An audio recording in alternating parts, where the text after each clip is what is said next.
batch number 208. My name is Bogavalli Rambab. Team B3, mentor Shivani Garu. ఈరోజు topic art of story telling. Gangula Srikar sir trainer. Today class అద్భుతంగా ఉంది. కథ వల్ల ప్రయోజనాలు ఏంటి, కథలోని మనం నేర్చుకోవాల్సింది ఏంటి, కథల వల్ల అందులోని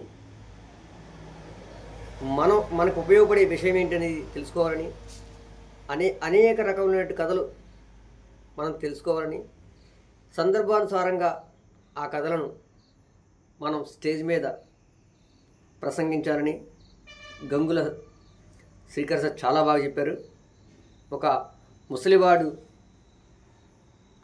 మొక్క నాటుతుంటే ఒక రాజుగారు వచ్చి అడగడం, నువ్వు ఇంకెన్నాళ్ళు బతుకుతావు, ఆ మొక్క వేస్తున్నావు, ఆ చెట్టు పెరిగి పెద్దదాకా నువ్వు ఉంటావా అని అడిగితే ఆ వృద్ధుడు చెప్పిన సమాధానం అద్భుతంగా ఉంది.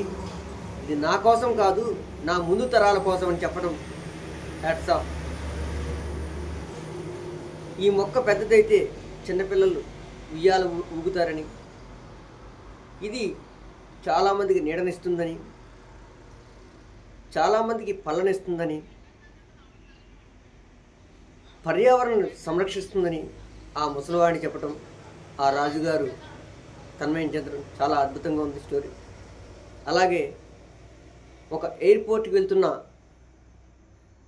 కారులో ఒక లేడీని చూసి ఒక జంట్ అనుకోవడం, ఇంట్లో కూర్చుని కూరగాయలు కోసుకోవడం, వంటలు వండుకోవడం చేసుకునే మీరు ఇలా రోడ్డు మీదకి రావడం ఎందుకు, ఇంత స్లోగా డ్రైవింగ్ చేయడం ఎందుకు అని చెప్పి తనలో తను బిర్రబేగడం. అట్ ది సేమ్ టైం అతను ఎయిర్పోర్ట్కి చేరుకున్న తర్వాత, ఫ్లైట్ ఎక్కిన తర్వాత ఆ పైలట్ లేడీ అవ్వడం చూసి తను చాలా ఆశ్చర్యానికి గురవడం, ఇవన్నీ కూడా చాలా ఇన్స్పిరేషన్ స్టోరీస్. అలాగే ఇండోనేషియాలో సునామీ వచ్చినప్పుడు 11 సంవత్సరాల పాప వాళ్ళ తమ్ముడిని చెల్లిని ఆ సునామీని గ్రహించి తన తమ్ముడిని చెల్లిని కాపాడుకోవడం అనేక రకమైన ఇన్స్పిరేషన్ స్టోరీస్ చాలా చెప్పారు. అద్భుతం సార్, మీరు చెప్పినవన్నీ కూడా చాలా అద్భుతం. Thank you sir, thank you very much.